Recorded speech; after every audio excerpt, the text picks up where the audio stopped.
And good morning, good morning. This is Joy, Talk Nerdy to Me Joy. And who is that? Can you guys see that? That is my special guest speaker. Robert C. Stern is in my house. Actually, he's in my computer. Hold on. There you go. He's in my computer, you guys. Hey, everybody.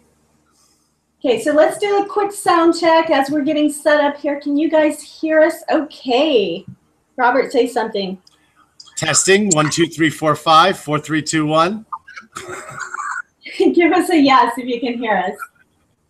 There we go. Cool, cool, cool. Let's see if we can get both of us in the frame.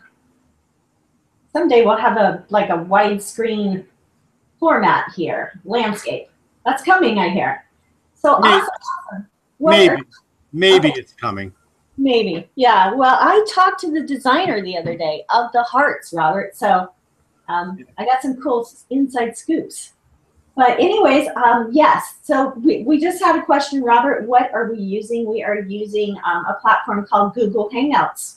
So Robert is inside he's just in my Google Hangout, and I am broadcasting from my just from my phone. So thank you. This is Joy, Talk Nerdy to Me Joy. You can find me over at periscopersgroup.com. Robert C. Stern, where can we find you?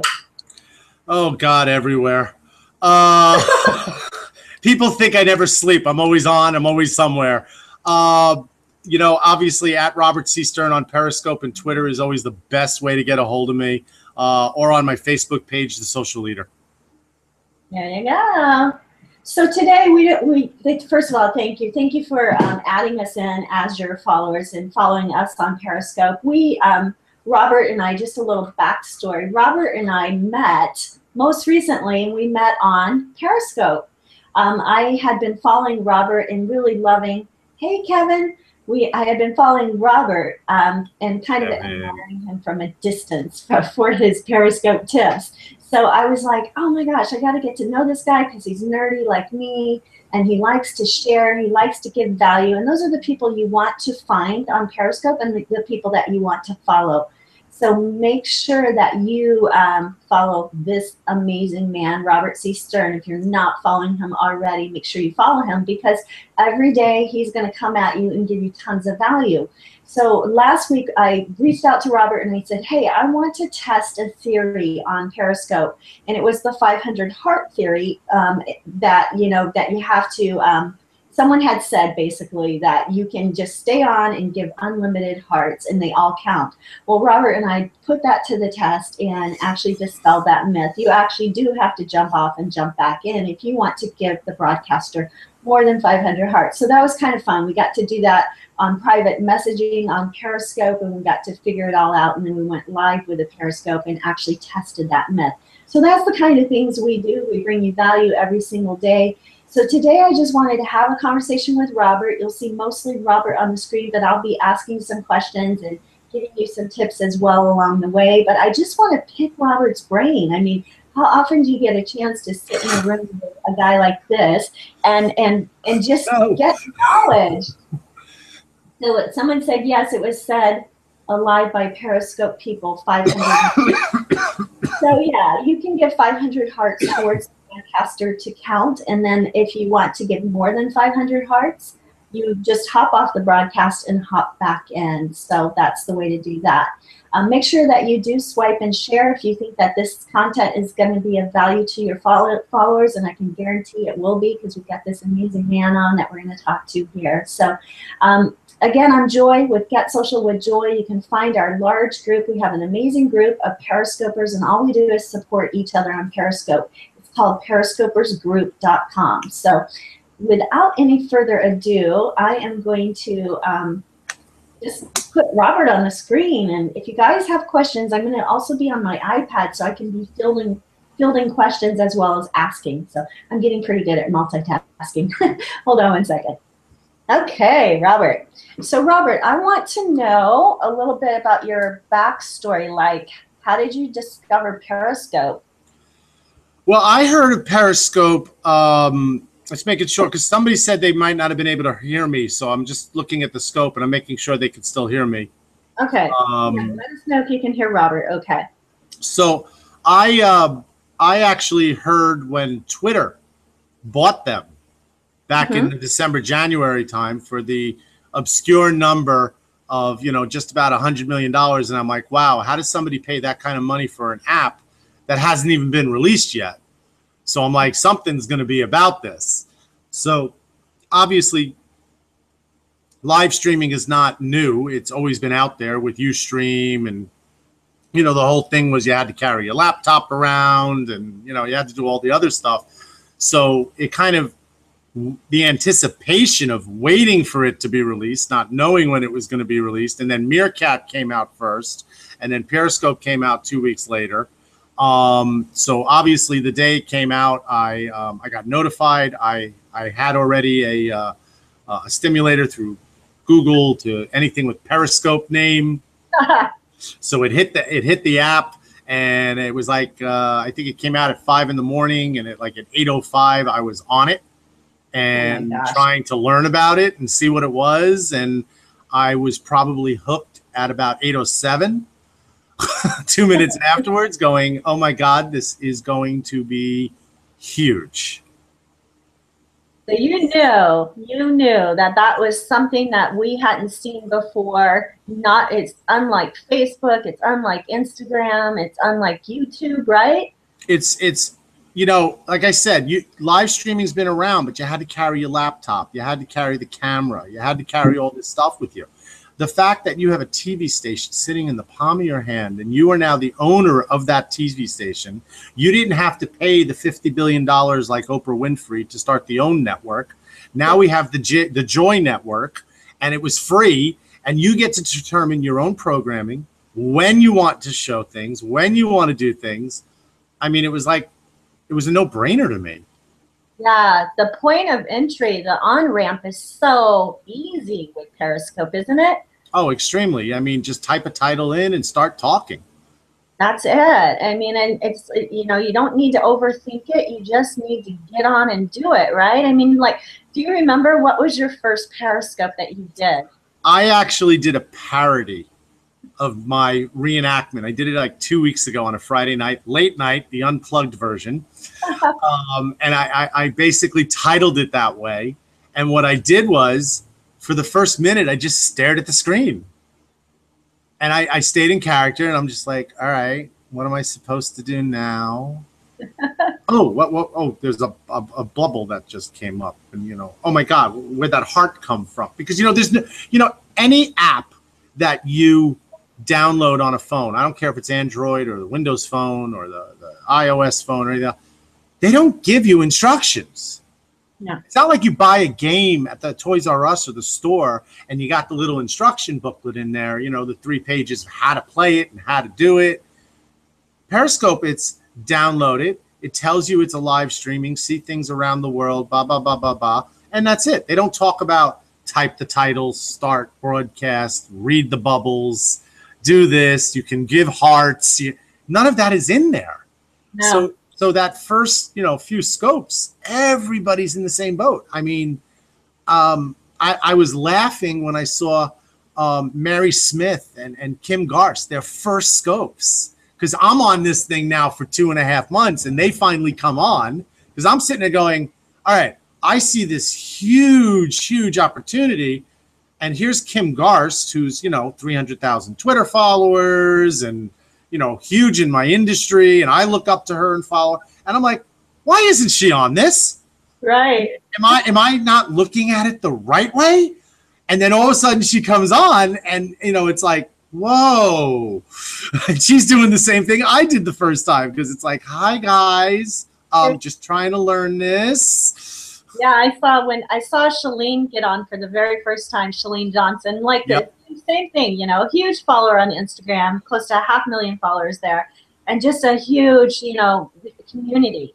And so when she gets on, she's got some of her, she's like discovering it. It's like a child discovering something, a new toy, you know, and she's like, oh, they're hearts, you know, and I'm going to eat them, you know, and she's like. Everybody starts off on the same exact playing field with this. And because it's so new, where everybody is still figuring it out. Yes. They're strategizing. The big companies, they're not saying they're not going to do it. They're just trying to find what's best for them. Exactly. So tell us, like, if we've got some new followers on, if you're new to our broadcast and have never, let's just say this, if you've never done a Periscope, type the number 1 in, because we definitely want to give you kind of a quicker on-ramp, I think, and give you lessons that we learned, and so that you don't have to commit the same crimes that we committed when we started Periscope. So yes, we do have a lot of people saying yes, they're new to Periscope. Okay. So Robert, take yourself back to kind of all the lessons you've learned, and what would you do? Tell us, like, the top 5 things you need to do to get ready to Periscope. Your first scope is always going to be the hardest, because it's kind of like the nerves are there. It's, oh my God, and all the thoughts start coming in your head. What happens if nobody shows? What happens if only 2 people show? What do I talk about? What happens if they don't talk to me and they're just sitting in the room and staring at me? All those fears start coming into your head. Basically, you want to have a mini plan for your first scope. And when I say a mini plan, you're going to do an introduction, because first of all, nobody knows you. Yeah. It's your first scope. Nobody knows you. Now, you might have been on Periscope. I know some people that have been on Periscope for about a month, and they are amazing contributors in other people's rooms, but they haven't been on their own broadcast yet. So people do know this person, so they may come on and check it out. So my first thing right away, have a little cheat sheet. You're going to come on, you're going to introduce yourself. Hi, my name is Robert Stern. I live in New Jersey. I work at, you don't have to give the name of the company. This is what I do. This is what I like to do. I have 2 kids. I have, just a little bit about yourself. And then have a little cheat sheet, little bullet points, your name, what you do, how, where you live, all that type of stuff. And the reason is that you could put this up in front, kind of like in front of something where your phone is sitting, and it gives you a guide. Because you're going to freeze a little bit on that first scope, because it's hi, how are you? Even though we're telling you not to do it, you're going to do it, because we all did it. I mean, I public speak. I'm out there talking in front of large groups of people, and I did the same thing on the first few Periscopes. It was mesmerizing. So first thing, just have a little bit of preparedness. Do a cheat sheet for yourself. Second thing, when you have your Periscope ready to go, before you type your title, I put my camera on, my regular camera, like I'm taking a selfie. That's a good point. Yeah. And I look at myself, okay, and for different reasons, for different, excuse the expression, sexes, make sure your hair's okay, make sure the surrounding is good. There's no, there's not a kid left a kid left a plate on the couch, or try to give yourself that surrounding, that feel. Maybe lighting, because if it seems a little too dark, maybe you need to turn a different way. So that's the second thing. The third thing is your title. And if it's going to be your first scope, put it in your title, because what I am finding with the Periscope community, and when I say that, I'm talking the 8.5 to 9 million people.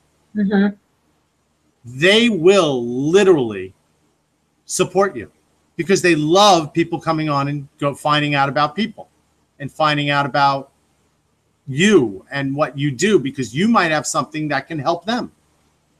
Whether it's talking about illnesses, whether it's talking about your job, whether it's talking about something you're going through. I know somebody who's now going to start talking more about foster care. Yeah. And there's people out there that are in the same boat. They understand. They've been through it, or they're doing it. And these are you might not get 150 people in the room. And I'm a big believer. I'd rather have 25 people in a room that really want to know what I want to speak about than have 150 people in the room with the comments flying like crazy that really don't care.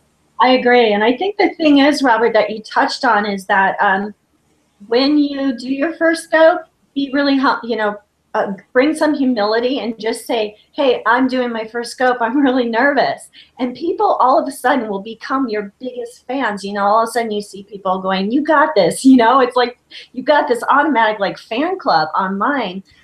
One thing that I think Scope Scribe is on our scope right now. And he mentioned a really great idea to do like a private scope with someone to get. I do that with a lot of people. I've done it. Just a little tip, and I got this from JB Howard because he found out this little there's a little bug with the private scopes that when you do a private scope, before you do your private scope, make sure you unfollow and then follow the person back. There's a bug that, first of all, when you try to do a private scope, they only show the first 500 names. So if you're following more than 500 people, that name may not be in there. Yeah. So you need to unfollow them and then follow them, and that name now goes to the top of the list. So now you do your private scope, and as soon as you're done with the private scope, go back and unfollow and follow again. And the reason is, after you do a private scope, sometimes, for some reason, as a bug, who's using my hey? Me, Roberts? So what happens is, I thought, like, we did a private scope. I went back in and I unfollowed and followed you because the bug is, if I do the private scope with you, it may automatically unfollow you. It may show that it's following, but it may not be in reality. So I was like, I want to do this private with you that we talked about. And then afterwards, I went back in and made sure I still was following you. Otherwise, I'd miss your casts. I wouldn't get notified. That's a really, really good point. So if you're nervous about getting started, just reach out to one of us. I'd be happy to do a private scope. And you, Robert, I know would be happy to do a private scope. Hey, Clarissa. So now we're talking titles. Let's talk like what titles appeal to you. I can tell you the titles that appeal to me are like anything that Shalene Johnson puts up. I'm automatically attracted to it because she really does great titles. Robert, you do great titles. For me, I just look at the way people do their titles and I go, okay, that's something I'd be interested in. I don't like the ones that are kind of a bait and switch type title where they tease the heck out of you and they never give you the real content. So tell us what you think about titles. Titles are very, very important. And I'm a firm believer, they need to be specific. Tell the people what you're going to, like I did that one this morning. We briefly talked about it, the bird test. And I said why entrepreneurs should understand and have knowledge of the bird test. Now, obviously, some people can be like, what's the bird test? So they'll come in and find out. But I'm talking about entrepreneurs. I'm talking about something about that. So they know it has to do with people in business. It's not a fun scope. It's not like I'm showing a carousel or I'm doing something like that. It's specifically about business. I see somebody asked about emojis. Yeah, I put a couple of emojis in, but I only put emojis that kind of relate to what I'm going to talk about. Yeah. So like when I do my nightly session at 11 that I usually do to promote your scope, where I try to get people to talk to each other on my channel and they write what they talk about. They can get followers and stuff. I always put the little circle sign with the line through it. And that circle sign with the line through it is like the don't do. And I put in don't follow for follow. Cool. Yeah. In the title because it's not worth it. It's, I'm not, first of all, why is somebody going to follow somebody? Follow me, but you haven't broadcasted. There's no need to follow you if you haven't done a broadcast is one thing. But then on the other side of the coin, what happens, here I am, a single dad, and this person's yelling, follow me, and all they're going to talk about is homeschooling, and my daughter goes to public school. Not relevant. It's not that I don't want to follow you because I don't like you. It's just that what you're going to talk about may not necessarily go what I want to listen to because there's so many people I want to follow. So like you had said, Charlene, you followed her and with the Instagram and now she's on here and she found her way and she's, amazing with her fitness and then with her social media tips and everything else. And the whole thing with her is that she's built up a reputation that you want to catch her stuff. It's almost like, even if the title wasn't that great, it's Charlene Johnson. Charlene, you want to follow her. So it's like, you know, when Brian Fonzo goes on, I always jump in. He's a good friend of mine. I know he's going to be dropping some amazing knowledge, and some of his titles are funny.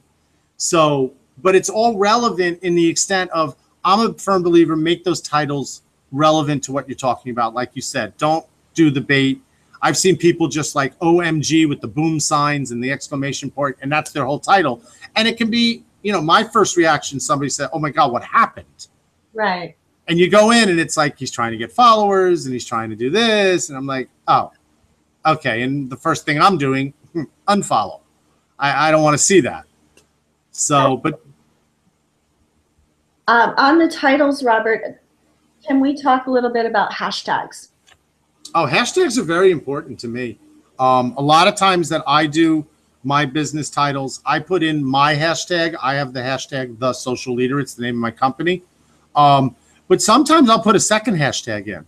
What it relates to, you know, it's kind of like Instagram. Use hashtags that relate to what you're dealing with. So in other words, if I'm going to get on and I'm going to talk about coffee, I might put a hashtag Java or a hashtag, because when it gets tweeted out, people on Twitter are going to find you. Now, will they find that specific talk that you did? Not necessarily, because it could be later in time. The replay could be gone and the whole bit. But you still show up in their searches, which means now they go to your profile page.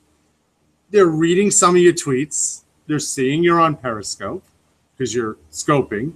Right.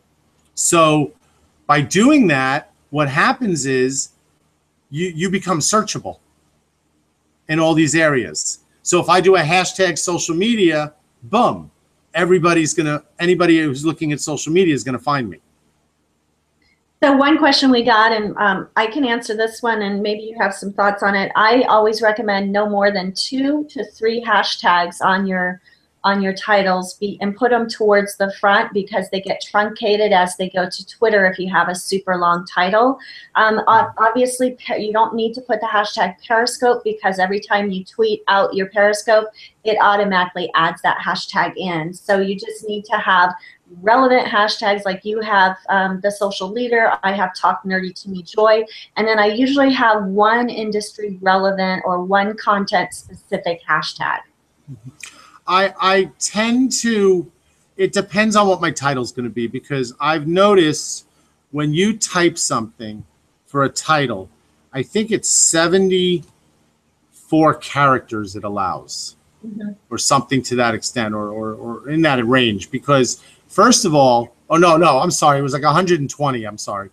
Because the first 10 or 15 characters are already used with the hashtag live on Periscope.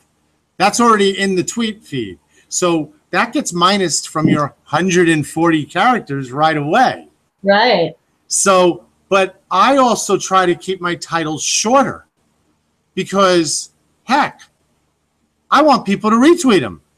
And if you maximize a tweet and somebody goes and tries and retweets it, as a Twitter function is in general, they have to edit the tweet.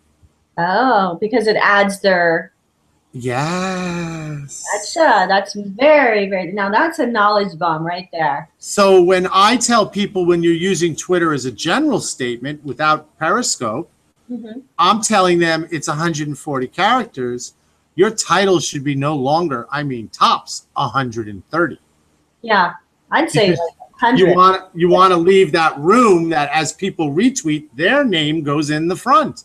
Well, it's actually your name goes in the front. Yeah, exactly. So if I'm tweeting Joy, it's your screen name is going to go in the front. So and so retweeted her. Then the name's there, and then the quote. Yeah. Okay, cool. So, and that's brings us to a point of like engaging people before your broadcast. What do you do to get people to come? Because we get this question a lot, Robert. Well, how do I let people know I'm on, or how do I get people to come to my broadcast? Tell us what you do. Well, it's funny. I use an analogy because I look at it as anybody who's in business pretty much uses a blog. Mm-hmm. Most people have a blog these days. It may not be a huge blog, but they have a blog. And I turn to them and I say, well, how do you market your blog? And they go, well, I post it everywhere. I went, aha. I go, so you post your blog everywhere so that people know about it. So if you're going to be on Periscope at 1 o'clock and we're going to talk about Periscope, wouldn't you post everywhere that you're going to be on Periscope at 1 o'clock and that's what you're going to talk about? Mm-hmm. So I will post it on, I don't do it for all of them because sometimes I don't know what time I'm going to get on. I only have out of the whole week 3 specific times and dates for shows. Like on Tuesday, I now have my Future of live streaming show I'm doing. We did our 2nd episode yesterday, and I have guests on it. Yesterday, I had Brian Fonzo and JB Howard. Last week, I had Dave Shrine. Next week, I actually have Scott Croucher from London, who's a social media person out there. And I have another person that I think they're joining. They were checking their calendar. So it's every week. It's going to be 2 and me. So I have that as a set schedule. So I can promote that a day in advance with the graphic on Twitter or on other sites that I'm doing it. The ones that are on the fly, you can't really promote them except on Twitter. I might send a tweet out 15 minutes before. Hey guys, I'm going to be on in 15 minutes talking about Instagram and the new hashtag rules or something like that. So I might give like a little 15-minute primer on Twitter and then I'll go on and do it. But my set ones, I can promote anytime I want. Go ahead. I was just going to say one cool thing that I learned using a program that's called If This Then That, IFTTT, and I know JB Howard uses it as well, but I created a recipe so that every time I use my branded hashtag Talk Nerdy to Me Joy, it adds a picture of my branded picture of Talk Nerdy to Me Joy, and it tweets it out. And then it also posts it to my Facebook page. So it's kind of a generic title to keep it generic, but I know that every time I'm using that hashtag, at least it's going to Facebook, and I don't have to do extra double duty to get it to Facebook. I had recipes set up to go Facebook page, Facebook profile, LinkedIn, to do all these things. I had to turn my LinkedIn one off because a client of mine, and I didn't tell her to do it, she actually set it up herself. I didn't even get into the IFTTT with her. They actually temporarily suspended her LinkedIn page. Why? And I thought it was something that I was teaching her to do about downloading certain things on it. She was going on twice a day, and every time she went on, it posted on LinkedIn with a link to go to exactly. They said it was spammy. That she was spamming too much. And that made me go, you know something?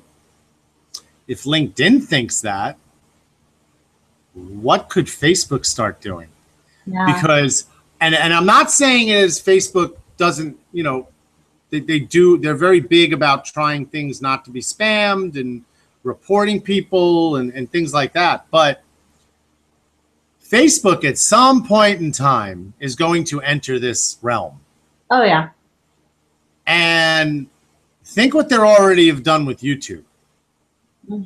They've already put it that if you organically put up a video, you get a big picture, it auto plays, it does all this stuff. But if you share a link from YouTube, you get this little bitty thumbnail. So if they join the live stream space, what's going to happen is they don't want Periscope's IFTTT things on there. Right. Because they want you using their products. Yeah. So it almost opens up a door for them to say, you're spamming too much. Mm-hmm. So I kind of actually have taken those off right now. I haven't, nobody I've heard of has had a problem with Facebook, so that's a good thing. Right. But then again, you never know, because, you know, I'm a big believer you need to be on 2, 3, or 4 platforms, because any given day, one of these platforms can close. Yes. So we have a viewer from Australia, and I hope she's still on because it's like 2 o'clock in the morning there for her. But she was asking a question, Robert, what are the best times to scope? And she's from Australia. Well, my answer to that is that there's no definitive answer to say 8 o'clock to 11 o'clock, Monday through Friday is the best time to scope. The best time to scope is the time zones that you're trying to reach, because we keep forgetting Periscope is global. Mm-hmm. So like here we are, 12 something in the afternoon. Well, it's 1:30, 1:45 in Australia, but the next night, it's already morning over there for them. So if you're trying to reach people in the United States, I tell people best time to do is between 10 in the morning and anywhere up to 11 or 12 o'clock at night. And the reason is because of the time zones. You have a 3-hour time zone gap. So if I'm going to go on at 8 in the morning and do an inspirational thing, well, my whole West Coast isn't going to see me. Mm-hmm. They might see the replay later, maybe, maybe not. It depends. So, you know, I'm a big believer as if you're using this for business, where is the area that you're trying to focus on? So you got to look at those time zones. I do see more activity at night, but then again, I see more fun activity, not necessarily business activity. It is interesting. So it's kind of like a real estate agent, you know, where the person says, well, you know what, we're going to sell our house, but we're going to put it up in the spring market. Well, that if everybody's putting it up in the spring market, you have more competition. If you want to sell your house, put it up to sell your house. So in that sense, I don't mind being, quote, the only one if I was the only one on at 2 o'clock in the afternoon doing one, because, hey, people come on and it's like, oh, no, that doesn't. Oh, Robert's on. Okay, boom. They'll go check me out. Right. You don't have to choose between me and Joy and Charlene and Kim and Brian, and we're all on at the same time. And there's people that follow all 4 or 5 of us because they want all those, you know. And that's one of the things that's going on too. Is I'm talking to a lot of the people in my casts. They're getting a little bit of overload. Mm-hmm. Because there's a lot of people now on giving tips, especially about Periscope. And that's why a lot of times I do it about Facebook. I'll do it about Instagram, because there's so many people giving tips about the same subjects. And they could all be great people. You know, Brian's a king to me. I mean, you know, I look up to Brian. He's my best friend, things like that. We got another buddy in Connecticut, Vince. You got Kim Garsht. You got Sue B. You've got Charlene, like you said. You got there's so many social media people that if they're all coming on at different times of day, you may not do any work because you'll be on Periscope all day just taking in all the tips. And then you never get any work done. So true. So we got a couple questions. One that's been coming in is, what Twitter client do you use? And the second question is, how do you repurpose your scopes? What do you do? Okay, well, the Twitter client I use, Brian has been for a while now trying to push TweetDeck on me because he's a big believer in TweetDeck. Believe it or not, I use Hootsuite. I love Hootsuite. I just love it to death. I can pre-post for tweets. I can pre-post a couple of things I do for Facebook. I don't do a lot of pre-posting on Facebook, but I do some. But I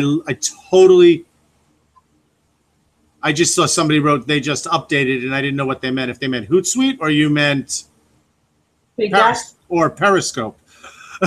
They just wrote they just updated. So I didn't know what they meant. I'm not sure either. Hootsuite. Hootsuite. Okay. Okay. I was like, Periscope updated. Wait a minute. Joy and I are like, what? So yeah, Hootsuite updated. Okay. And Tell us why you chose Hootsuite over TweetDeck. I've been with Hootsuite for a while. I went through the university. So I've done the Hootsuite University. Maybe it's because I'm just comfortable with it. Yeah. I know, with the post planning situations, you have Post Planner, you have Edgar, you got Buffer. I just most of my content is my own.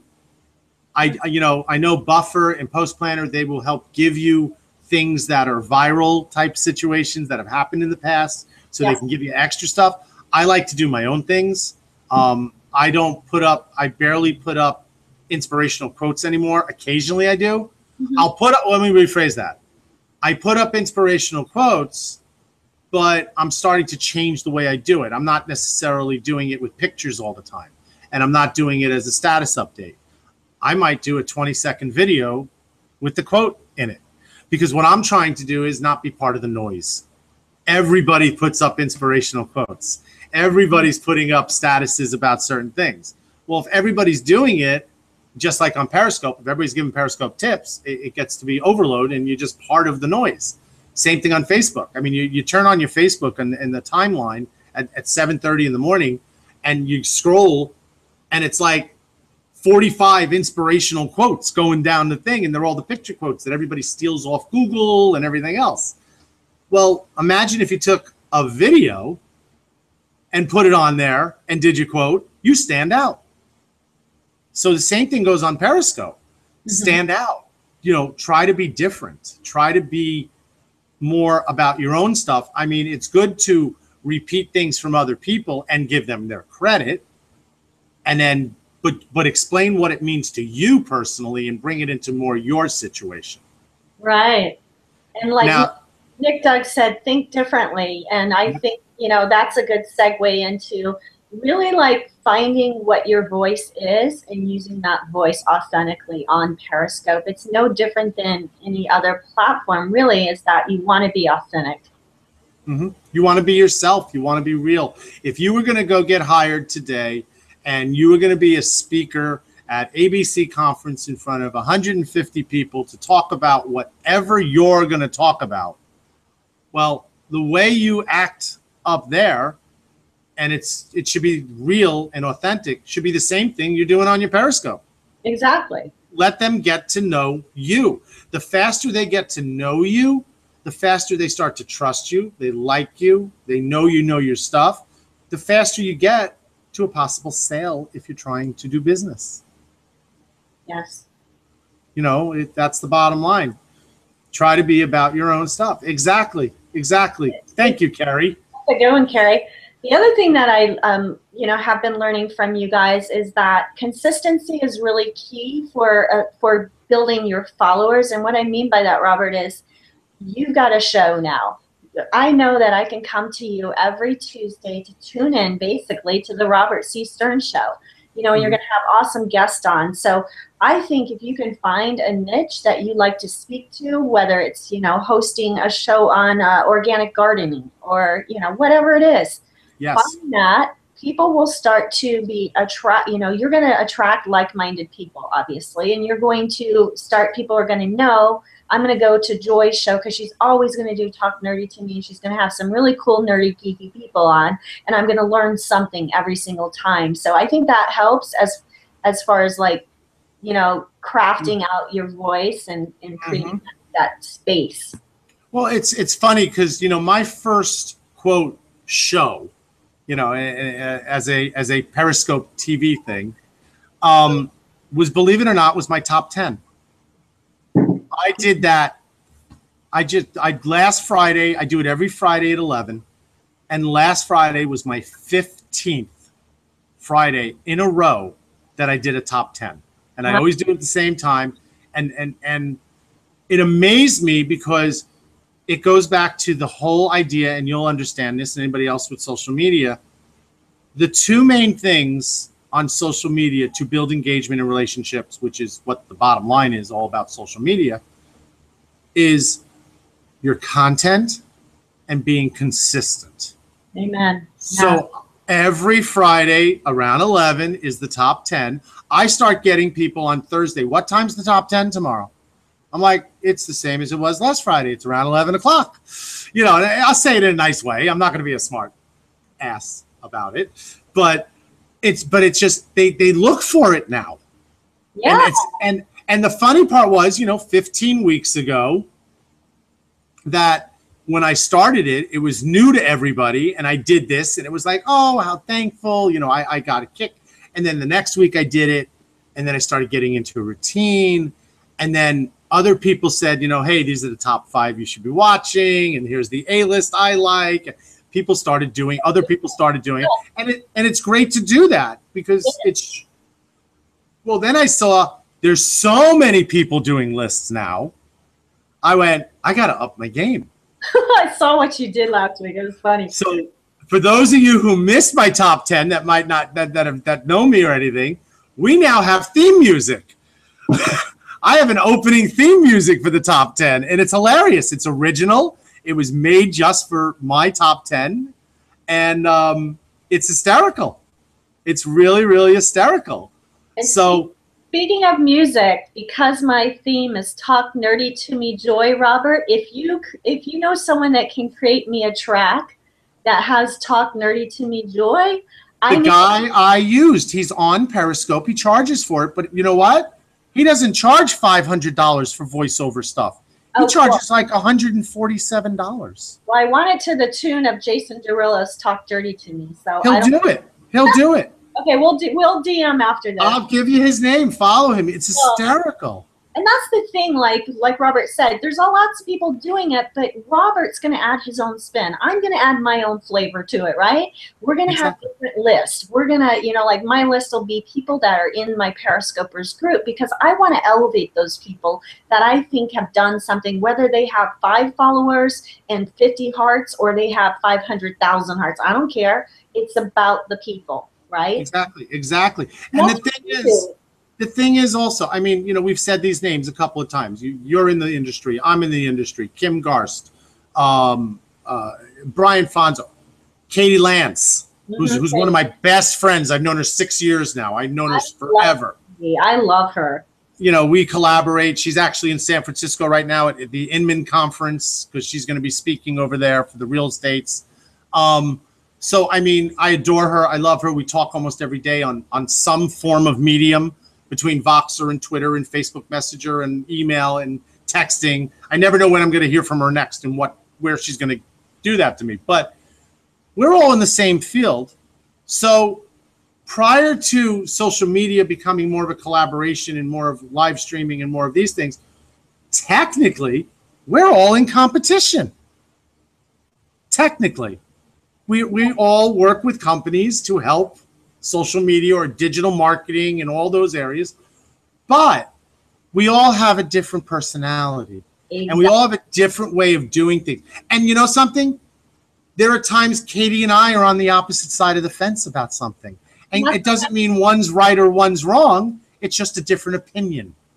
That's exactly right. And, like Carrie Shearer is another guy that I follow that I love. And he and I approach things similarly, but we still have different personalities, and the way we teach might be different, and people are going to be attracted to the learning style that they learn faster. That's it. My personality is going to be different from yours, which is going to be different from Katie, from Kim, come on, Brian Fonzo. You just never know what's going to come out of his mouth next. Yeah. But the man knows his stuff. You can't argue. But if you're not into that personality, you may not work with him. Yep. So it comes down to you want to get to know the person, and that's what's amazing about Periscope. So like you were even saying earlier about the shows, do a garden. You're into gardening? Do a gardening show. Yeah. You're into drones? Talk about drones. Put your phone on the drone and lift it up and get an aerial view. I mean, there's so many things that can be done. Talk about what you're passionate about. Tell your story. Tell your journey.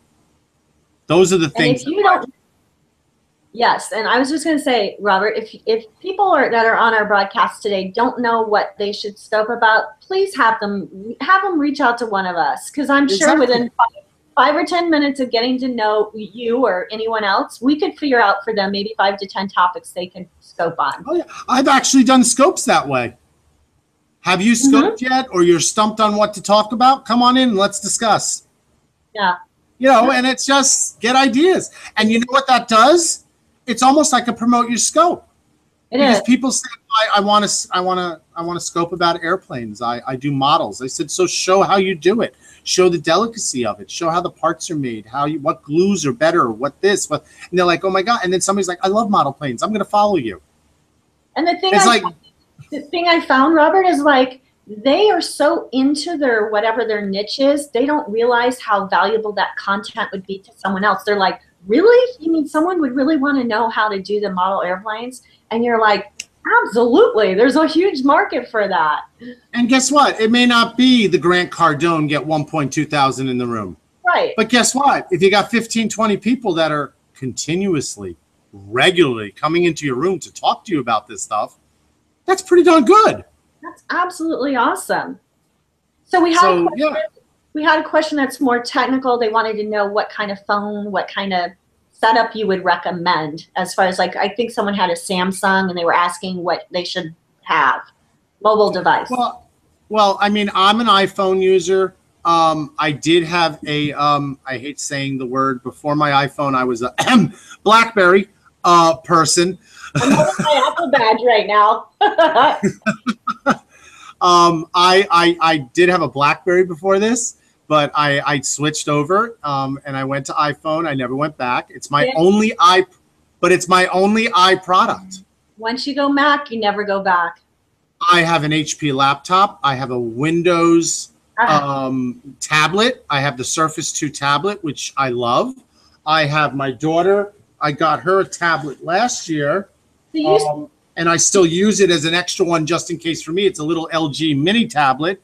I have my regular computer, which is a Windows-based computer. So my only Apple product is my iPhone. And then I have one Android product. So this way I have the information on both that I need. And our tech friend, Carrie Scherer, is weighing in and saying iPhone is the best for multimedia, which I have to agree with. You know I'm a former Apple employee, right? I know. But you know what it is? I understand Apple users. I am an iPhone person myself, and I love it. And I at this moment in time, I have no problems with it. There's no reason for me to switch. There's nothing like that. But I'm going to throw the coin out there, Carrie. There's got to be a reason that 70% of all gadgets out there are Android. Oh, it's on now, boy. The reason No, but I'm saying Apple is a great product. Don't get me wrong. Robert, the reason for that is really economics. It comes down to it's cheaper. That's it. It's cheaper. I know, but they are usable. They can do the functions. They can do stuff. Yes, and Carrie. Okay, so Carrie's bringing. I'm not starting a war here. This is not an Android Apple war. No. The cool thing, I think, the point is that they all work. They all work. They're all adequate, and some are better than others. iPhone, and so yeah. I caught it. But I mean, also, I mean, you know, gadgets. I mean, you should have some form of a tripod. Yes. Now there's different variations, and I mean, I have the Joby. That's a good one. Okay, it's okay. It does the job. I like the fact that I can curl things around and make it stay in different positions and stuff like that. But you know what my go-to one is now? Not the Joby Gorilla. This? No. This? No. What is it? I'm taking my phone out of it. What model iPhone do you have there, mister? 6. This is called a jaw clamp gooseneck. Holy moly. Now, what this is great about is... Look at that thing. That's scary. I can put it on my table. It's rubber. It doesn't hurt the table. I actually have that on my cheat sheet, on my list. You can put it on a chair. Yes. You can bring this outdoors onto a tree. This goes in any direction you want. I love that one. I mean, it's a live stream gear makes it. So the width to put the iPhone in or the Android is pretty big at the top there. It like moves. It's adjustable. Yeah. Opens up and closes, so you can put a 6 Plus up there. Wowza. Okay, so and this is hard. This is a durable one, and this clamp is strong. I like the idea, the clamp idea. It's similar to this thing that I use on my desktop. So this is actually I don't know if you guys can see this, but this was used. The suction cups. Yeah, it's sold as a car mount, but first of all, don't scope and drive. Hashtag don't scope and drive. I agree. I use this on my desktop. So like when I'm interviewing someone, sometimes I will actually suction it right here on my laptop so that I can see my laptop and I can see my iPhone at the same time, and it elevates your position for Periscope. So, or you can put it pretty much anywhere. But I really love your big one. Live stream gear. Live stream gear. Okay. Yep. And I think it was $34 or $39. Okay, so do you have this? I think it's on my cheat sheet. If you text 40691, 40691 is the number, and you use the word Periscope Joy, I will make sure that what Robert is using is on my list. I think it's on my list, the one with the clamp. Yeah, the clamp one. Yeah, I love it. I absolutely love it. But so again, it's 40691. The word is Periscope Joy, and then. And I already ordered. I'm waiting for it. I'm getting the HoloLens, so that it. You are. Yeah. Yeah, I have to, because I do interviews too, and I like the ability to, have it as a little bit bigger of a screen so that it kind of filters in. The other thing, either a Rode mic or earbuds. You definitely. The mic, even in the house, it's quiet here, but I'm a firm believer that these mics are so much better for when you're talking. I agree. I use a Movo mic. So this is the Movo, yeah. Which is really, it's right in between the Rode mic. In terms of pricing, it's a little lower, but it works just the same. Actually, I lied to you before. Oh my God, I didn't even think about it. What? Joy, these are Apple. So I do have something else that's Apple. I have the Apple earbuds. So I'm sorry, I made a mistake. I can tell that you were. I wasn't going to call you out on that. But I just thought, I was like, I do have that. I will get you to bleed 6 colors pretty soon. Oh boy, here we go. So many people have tried before, trust me, including Katie. Okay, do you want to recap? Is there anything else? We could be on for days. Actually, somebody asked a question before, we didn't get to it.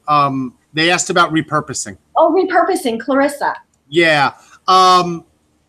So repurposing, yes, I'm in the process right now. I have saved, believe it or not, every single broadcast I've done. Yep. And that's a lot of broadcasts. Because I'm at 500. I've had 500 Periscopes already. I have saved every single one of them. Now, my fun ones with my daughter for personal, I put them in a file. That's a special file. That's my individual stuff, things like that. Yeah. But all my business ones, I'm in the process right now of redoing. It's in, private mode, my YouTube channel. Very cool. It should be up in the next week. And when it opens up, it's going to have over 100 of those things in there, ready in playlists to go. And I think the cool thing is, like yesterday, I scoped about how to use QuickTime, which is, as you know what that is, to record your broadcast from Periscope so that it saves your comments and hearts. That's like, for me, the easiest way to do it. And then I take it into a program like Camtasia and I add my template in there. And Robert does some amazing things with templates as well. We could probably spend another scope show just showing people how to really brand your scopes to repurpose them, because that is really, I think, where I actually stopped using Reflector. You did? How come? when you're mirroring your camera to your computer and then you're playing the replay, you're actually double tapping your Wi-Fi because the replay is off the Wi-Fi or your data plan, and the reflector mirroring it over is also using your wireless. So you're weakening your wireless link, and sometimes it will crash on you, the reflector, and then you got to start over again because it doesn't save. So I actually, thank you, Jim Bob Howard, I use Camtasia. Yes, I love Camtasia. And I pull up my streams on the Twitter feed, and I watch them on my computer. Yep. I take the web browser and I narrow it to the size of a phone, which brings the hearts over from the right, and it puts it over the picture. I bring the side over to the other side, which pulls the comments. So when it plays now in that small thing, that the hearts and it looks just like your replay on the phone. Now what I'll do is I'll take Camtasia and I will just record that box. Yep, exactly. I love that. And the reason I'm doing that for another reason, my phone is available to do whatever I want. Because if you're mirroring your phone, you got to turn off your notifications. If you have a 30-minute, you want to record this, we're on an hour. That means for an hour, you don't have your phone. It's a pain. And then any noise you make while you're trying to re-record it, like over records on it, and it's horrible. Because that happened to me on my first rebroadcast. So I'll set my computer over in the other room. I'll set it up to record with Camtasia, and I'll take my phone and I'll go in the other room with my tablet, and that's recording. I know I got 45 minutes, and I'm multitasking. Yep. So take note. That's called Camtasia, and that is a paid program. It's very worthwhile. I think it's a great investment. The first 30 days, if you want to test it out, you can download it. It's free. You could play with it, see if you like it. If the value's there, then you just buy the key code, and then it opens back up. Well, let me throw it out to our group, Robert. For those that are still hanging with us, would you like to see us maybe do some walkthrough tutorials on how Robert and I actually step you through maybe a process of what we do with that, how we edit it in Camtasia, how we put templates into Camtasia to make it look really, really nice. So Leanne says yes. Thank you, Leanne. Well, we'll definitely put that on our list. Lorraine says yes, or Lyrraine. Is that right, Lyrraine? Oh, I see some people hiding in the room that I know. Oh, well, call them out. Ryan Bolello. Are you hiding? Ryan, I've heard so much about you. You are hiding in the room and not commenting. Hey, Dana. He's shy. Ryan, I'm following you. I wanna get to know you, Ryan. The fan club is here. Leanne. Fan club, RFC, Robert's fan club. You need shirts, Robert. No, I'm not getting into that. I'm watching all these people, the banana shirts and this shirt and that. And I'm just like, something? Lorraine, okay, cool. I'd rather just teach them social media. Yeah, I'm the same way. I don't need a T-shirt out there with my face or something on it. Debbie, thank you. I'm glad you loved our tips. Give us any other last questions before we go. Was this valuable? It sounds like you thought it was valuable. Hey, I want to tell you guys one fun little piece of bonus information. I got to be on a scope the other day with Tyler Hansen, and Tyler Hansen is the guy that designed the hearts for Periscope, along with a bunch of other stuff, but he's kind of known for the heart guy. And so it was really cool because he's like all bedhead, typical engineer designer, and it was like his first scope, Robert. He was like, well, I think I'm supposed to be doing more of these because I'm the designer, so I want to see kind of the interface. They're starting to come out. They are. They're all of them. They're all starting to come out. They're coming into rooms. They're talking to people, and it's very smart of them because they need to be involved in the community because that's how they're going to learn what's going on out there. And what was cool, because he's like, someone kept saying, why the 500 heart limit? Why the 500 heart limit? And he said, guys, get over it. When I designed the hearts, it was to give, and here I want to quote him, it was to recognize an expressive reaction to a moment, not to clap the entire broadcast, which is what people are doing. He goes, I don't understand it. He goes, I know there are apps out there that people are using to buy hearts and followers. I think it's ridiculous. Don't just get over the hearts. We probably put too much emphasis on the hearts and the way they're I think they should have done it that you can only give 500, period, whether you leave the room or not. Because then it's a situation of the idea in business, you need to get followers. Yeah, it's totally this chase for, I mean, I prefer followers, honestly, over hearts. Because followers tell me they're the ones that want to hear my stuff. Whereas hearts is this false identity that people are using to think that they're popular. And then the ego starts to come into play. And it's like, oh, well, they must be popular. They must be good because they have over 2 million hearts. But please beware that you're not quite sure how they gained all those hearts, first of all. And it really means nothing. In the eyes of the designer, that is not the intention of Periscope. So it's an applause meter. That's all it is. That is all it is. So we're getting some yes. That's, you know, a lot of people feel the same way. So wow, this was really fun, Robert C. It was. I thank you, Joy. Thank you. This was really, really pleasurable. I want to do this again with you if you're open to it. Maybe have you on my show every month. That'd be awesome because I know we get updates like every 5 seconds. It's crazy out there. I mean, especially now with Android and this, and I know they're trying to do some work, a little bit more work with the web play on it. Exactly. And Libby just kind of validated that point about how broadcasters interrupt their broadcast during their broadcast to say, oh, tap, you know, and give me more hearts and give me more hearts. And then they stop and and the other one that Dave Shrine ranted on yesterday was, you know, I'm not going to start my broadcast until we have 100 followers in the room. And that's like saying to the early arrivals, you mean nothing to me. And my ego is bigger than this, and I need a certain number, and I'm going to reward the late comers. I'm going to reward the late arrivals, which is totally backwards.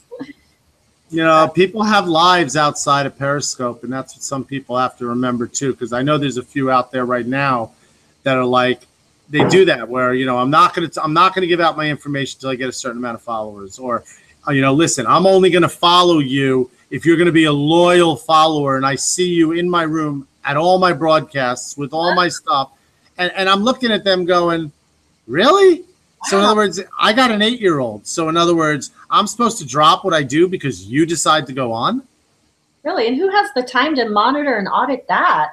That's crazy. I'm just like, whatever. I was like, you know, that's why there's an X in the corner of the little thing. Yeah. You know, as much as we have the ability to block somebody, the power of the block, guess what? There's also the power of the X that I don't need to listen to you anymore. Okay, so me, Roberts, wanted to know, how do we reach out to you to decide what to scope on? So you can reach out to either one of us. Direct message, I think, is the easiest, to just Twitter. On Twitter. And you can find Robert at Robert C. Stern. And, of course, you know mine because you can see mine in the profile. So any other... And my DMs are wide open. Anybody can direct message me because I have no security features on my direct message. You don't even have to be following me. Kyle, were you asking a question? That was weird. There was like nothing there. Can I say what worried me, what I saw tonight? Sure, Libby, tell us. I hope it wasn't someone scoping and driving because Robert and I are I hope it wasn't the interview of me. If it wasn't something other than that. Did you see the whole couch thing on Periscope when Bill Couch was showing it the other day? Yeah. Did you see what happened? I saw it. Oh my God.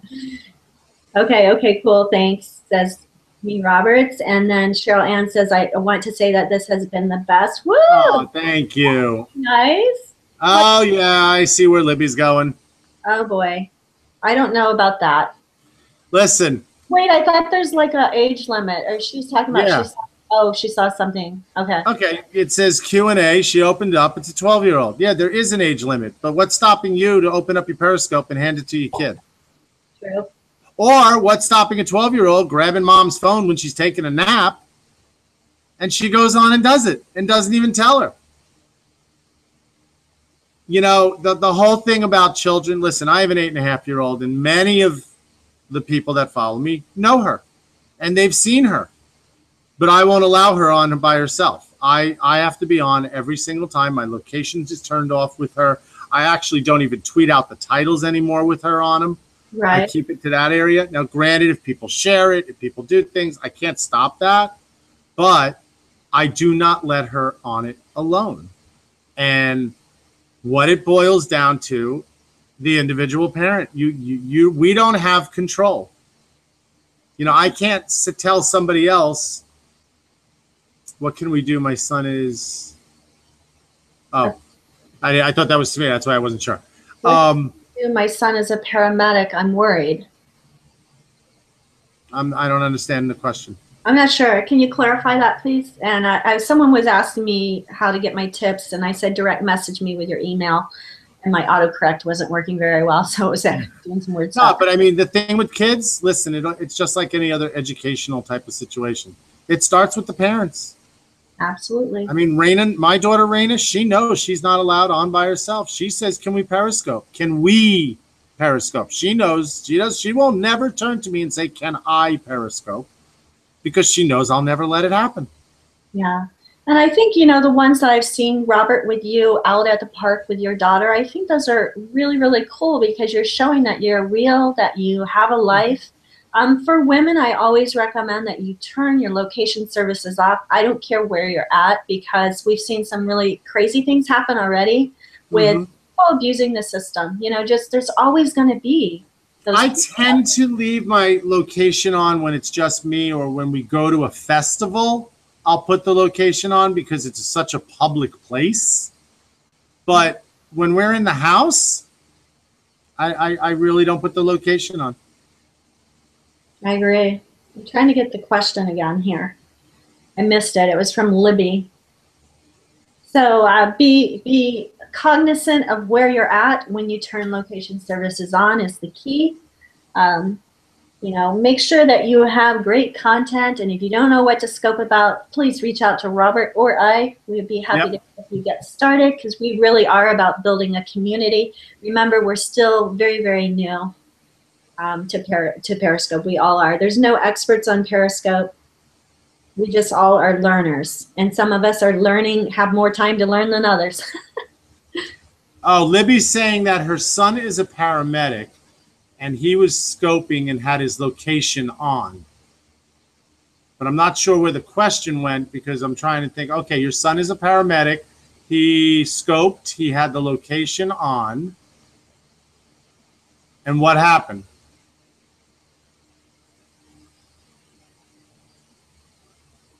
Yeah, I'm not sure what happened. Maybe she's worried that he should not have had his location on with a minor.